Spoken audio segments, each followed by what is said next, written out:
Hello, my name is Kieran O'Hagan.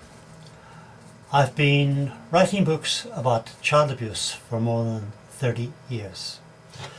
This is the latest book that I've written. It's called Filicide, Suicide, the Killing of Children in the Context of Separation, Divorce and Custody Disputes. The reason I'm speaking to you now is because I want to dispel a myth about these types of family killings. The authorities and the various professional groups involved, such as police, social workers, medical practitioners and psychiatrists, would have us believe that all these killings are unpredictable and unpreventable. I do not accept that. I believe that many of these killings are predictable and preventable. We may never know all of the reasons why a father who is in conflict with his wife or partner kills his children, but we should know some of the reasons why, simply because fathers often tell us why in the suicide notes they leave behind.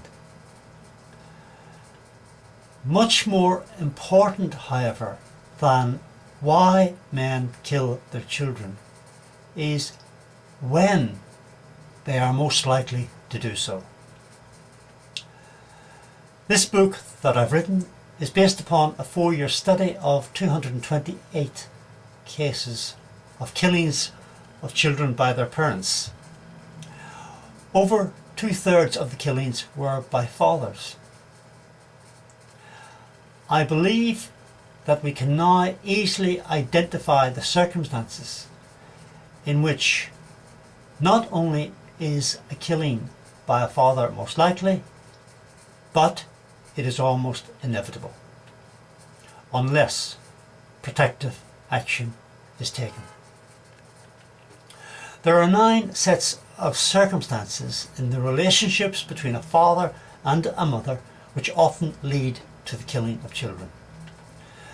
These circumstances may arise at different times in different cases, but each of them will contribute to the father's final decision to kill, and more often than not, deciding to kill himself after he has killed his children. Firstly, the relationship between the father and the mother is disintegrating. The mother wants separation, divorce. Eventually, she tells the father that their relationship is at an end. He yells out that he will never accept this. He will not let it happen. He will oppose it in whatever way he can. Secondly, the mother has already established or is in the process of establishing a relationship with a new partner. She tells the father about this new relationship. The father is incandescent with rage and attacks the mother, threatening to kill her and her new partner. Thirdly, there is an increasingly bitter and nasty dispute between parents about custody of and access to their children. Fourthly, there is or will be a court hearing in which custody is granted to the mother. The children support this decision of the court. Fifthly, the mother becomes pregnant to her new partner and announces it to the world. She may do so on Facebook or on YouTube. And she may be determined to ensure that her husband or former partner hears about the pregnancy. She hopes to convince him that their relationship is definitely over. Number 6, the father is distraught because the family that he helped to create has now disintegrated. He has lost his wife or partner to another man, and he has lost custody of his children. In his current state, he may not be able to hold on to his job or maintain relationships with friends. He may be prescribed tranquilizers or antidepressants. He may resort to alcohol. He will, of course, blame his wife for all these misfortunes. Number 7. As the father's circumstances deteriorate, the mother's circumstances improve significantly. She is well established now in a new, satisfying, mutually fulfilling relationship, and she is pregnant to her new partner. Number 8. Although the mother is happily settled with her new partner, the issue of excess between her children and their father becomes more problematic. Excess is increasingly a time of high tension, friction, mutual distrust, and prolonged rows in which the children often get caught up. And finally, number 9. The father continues to threaten violence.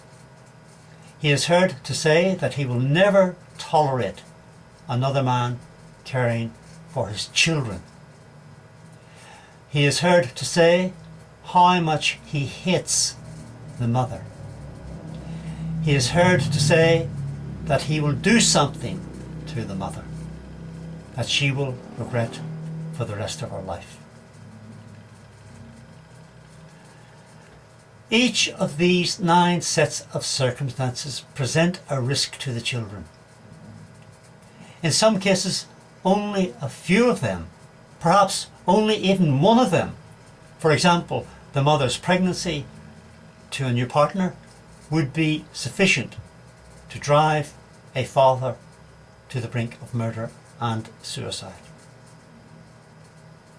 But if all 9 of these circumstances exist, it is virtually certain that, in the absence of protective measures by the authorities, the children will be killed. The motive will be vengeance. The father, who once loved and cherished his children, will slowly but surely perceive them as the most effective tool of revenge.